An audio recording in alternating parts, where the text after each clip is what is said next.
buenos días, muy buenas tardes para usted en Italia. Lori Sanata, Jorge Fontevecchia lo saluda. ¿Qué balance hace usted de el tono o la, podríamos decir, kinestesia, el mensaje corporal que que envió el Papa Francisco en su reunión con el presidente argentino Javier Milei? Bueno, en primer lugar, buenas tardes. Aquí en Italia, buenos días ahí, supongo, y bueno, gracias por invitarme. Bueno, el balance, sin duda, para Milei es un balance positivo, muy positivo. Yo creo que esencialmente por dos razones. La primera es que rompió un posible aislamiento internacional. Es decir, que Milei llegó como un outsider al poder, con una imagen extraordinariamente radical, disruptiva, sin duda, y tan es así que en su cuando ingresó, ¿no?, a la Casa Rosada, estaban presentes muy pocos líderes internacionales y el mayor aliado parecía Orbán, ¿no?, de Hungría. No era una carta de presentación especialmente honorable, o por lo menos habría cierto aislamiento. Y el Papa, en cambio, le abrió la puerta del mundo en ese sentido. Ahora todos pensarán que es un hombre, un presidente que tiene la confianza del Papa, nada menos. Y la segunda es más sutil, yo creo. El apoyo del Papa, el apoyo, o por lo menos los gestos de amistad, ¿no? Y por otra parte, previsible. El Papa es un hombre que crea puentes, no levanta muros, que cree en el diálogo, y además yo creo que hay muchas afinidades. A lo mejor podemos comentarlo entre el Papa y Milei, pero el Papa, en cierta medida, con sus gestos, podría contribuir en cierta medida no digo a anular, pero sí a aplacar la protesta social, especialmente de algunos sectores, movimientos populares, movimientos sociales, sindicatos en la Argentina, sobre los cuales el Papa, como se sabe, y la Iglesia en general, tienen gran influencia. Y esto es estratégico para Milei en el momento en que sus planes económicos inevitablemente van a determinar mucha protesta. Así que un balance para Milei positivo, sin duda. Me interesa mucho, Lori, que usted profundice en esas afinidades entre el Papa y Milei que decía. A ver, podríamos también hacer hincapié en la economía, pero no, yo dejaría de lado la economía. Yo entiendo que en este momento, inevitablemente, bueno, desde hace mucho tiempo en la Argentina, la economía lo copa todo, ¿no? Y además Milei es hombre económico, para él parece que no exista en el mundo otra cosa que la economía. Pero dejemos de lado un momento la economía y veamos un poco en perspectiva general la historia argentina. Cuando llegó Menem a comienzos de los años 90, pocos recuerdan, todos recuerdan de Menem, el neoliberal, las privatizaciones, etcétera, etcétera.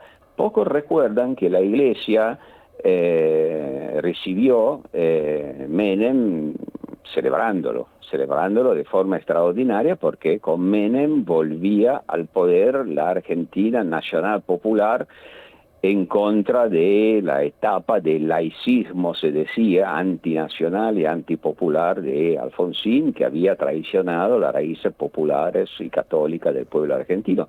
No son palabras mías, son palabras Sí, nada menos correcto. que de la jerarquía católica de ese momento. Y por otra parte, la llegada de Menem, no hay que olvidarlo, permitió el ascenso de Antonio Guarrachino, y Antonio Guarrachino, como arzobispo, fue el que lo rescató a Bergoglio del exilio político que tenía en Córdoba. Hoy no tendríamos Papa Francisco sin Menem, entonces puede parecer una paradoja, pero es así. Ahora, si nosotros lo vemos ahora en perspectiva, no casualmente hoy se vuelve a hablar tanto del menemismo, de esa etapa, porque Milei la recuerda y también la reivindica, ¿no? Bueno, si lo miramos en esta perspectiva, estoy dejando de lado a propósito la economía. Bueno, Milei no es un Macri más radical. Milei es un hombre que se presenta con todos los rasgos típicos del líder político religioso. Es un mesiánico, es un escatológico, es un profeta que piensa en un destino para Argentina, que tiene un pueblo elegido. no es un hombre de la Argentina laica. Poco importa cuánto sea judío, cuánto católico, él tampoco aparentemente lo sabe, no creo que sea tan relevante, pero sin duda Bergoglio reconoce en él un hombre de la Argentina religiosa. No casualmente Milei sacó tantos votos entre las capas pobres o carenciadas de la sociedad, o sea, pudo pescar en la Grey, que generalmente es la Grey de la Iglesia Católica. Entonces el Papa, claro que lo reconoce y piensa probablemente que después de tanto gobierno, el de Macri, el de Alberto Fernández, con, digamos, una tendencia de tipo secular, laica, bueno, Milei podría encarnar exactamente como Menem en su momento, mutatis mutandi, obviamente ha cambiado muchas cosas desde entonces, pero el regreso al poder de la Argentina religiosa, que finalmente es lo que más le interesa. Y en economía, usted decía, no es lo más importante, Sí. pero por lo menos sería lo más sorprendente, porque la doctrina social de la Iglesia parecería ser casi la antítesis del libertarismo y la escuela austríaca. De hecho, Milei dijo, no existe la justicia social. Es cierto, es cierto, pero bueno, una cosa son las palabras y otra cosa son los hechos, tanto para Milei como para el Papa, en el sentido que ya Milei habrá leído la carta que Milei le envió al Papa antes del viaje, demuestra una sensibilidad para los más vulnerables, escribe, que nunca había demostrado antes, de manera que va inevitablemente, ¿no?, a calibrar su mensaje. Y del otro, el Papa, bueno, la doctrina social de la Iglesia es tan elástica que la verdad, y especialmente yo he estudiado mucho el pensamiento de Bergoglio a lo largo de toda su vida, y la verdad que ya la doctrina social de la Iglesia es muy elástica, ¿no? Es una tercera vía entre el liberalismo y el colectivismo que, bueno, muchas veces se apoya de un lado, se apoya del otro. Y Bergoglio siempre hizo una interpretación aún más elástica, muy en su estilo de la doctrina social de la Iglesia, en el sentido que en algunos momentos, especialmente en la primera etapa del kirchnerismo, cuando se trataba de combatir al neoliberalismo dejado por Menem, Bergoglio apoyó mucho una interpretación bastante estadista, estatalista de la doctrina social de la Iglesia. Pero bueno, a medida que el barco empezó, digamos, a embarcar agua, empezó a empeorar la situación, el Papa tomó distancia y ahora si nosotros vemos las declaraciones del Papa, bueno, muchas veces mencionó como modelo la economía social de mercado, la posguerra en Alemania. Claro, él hace hincapié en el social, pero era una economía de libre mercado, totalmente de libre mercado, tan es así que es reivindicada por todos los liberales del mundo. O sea que el Papa doctrinariamente en la economía no tiene una posición dogmática, puede oscilar según las circunstancias y ya que no vive sobre Marte y sabe muy bien cómo es la situación dramática que hay en la Argentina en el plano económico en este momento, bueno, que el modelo de antes no daba para más, o sea, el modelo asistencialista que prevaleció durante mucho tiempo, o sea que terminó la época de la cigarra y ahora viene la época de la hormiga, ¿no? Y por lo tanto con Milei hay posibilidad, no digo de amarse, de noviazgo, pero sí de cierto entendimiento.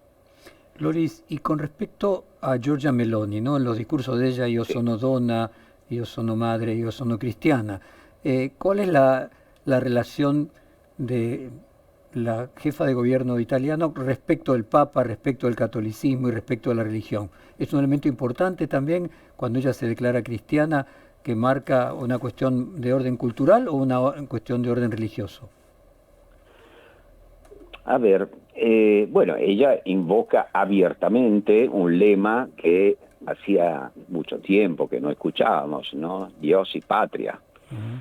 Dios y patria, es bastante impresionante porque la verdad parecía una fórmula medio olvidada. Ahora, ¿qué significa Dios y patria exactamente en el mundo contemporáneo? Creo que ella tampoco lo sepa exactamente, pero sin duda esto fue una carta de presentación que ayudó, aceitó las relaciones con el Papa. Esto sin duda, las relaciones son buenas.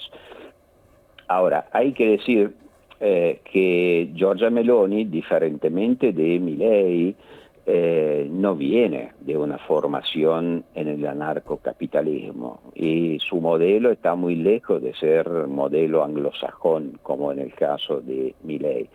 Giorgia Meloni viene de la que en Italia se diría la derecha social.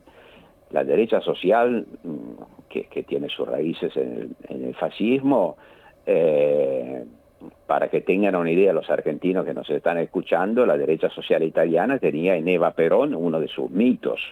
El peronismo era su hermano del alma, de manera que viene de una visión del mundo radicalmente antiliberal. Pero bueno, también Meloni, viniendo del camino opuesto de Milei viene del anarcocapitalismo, o sea, del camino opuesto, pero Meloni viniendo de la derecha social, un poco influenciada también por muchos asesores que tienen, que son más bien liberales en economía, también un poco se está acercando a estas posiciones.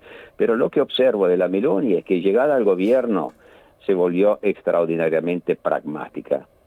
Un país como Italia, que está insertado en la Unión Europea, bueno, tiene una capacidad de metabolización de todos los desafíos al sistema extraordinaria, de manera que todos los, digamos, las pulsiones antisistémicas que había tenido la Meloni antes de llegar al poder, bueno, se han desvanecido, no queda prácticamente nada de ellas. Milei, en cambio, como vemos, está gobernando, hasta ahora gobernó 2 meses, pero está gobernando con actitud profética, no parece querer abandonar su imagen mesiánica. Esto sí que hace una gran diferencia, porque Argentina respecto a Italia tiene una debilidad institucional mucho mayor. Exactamente, ese es el punto.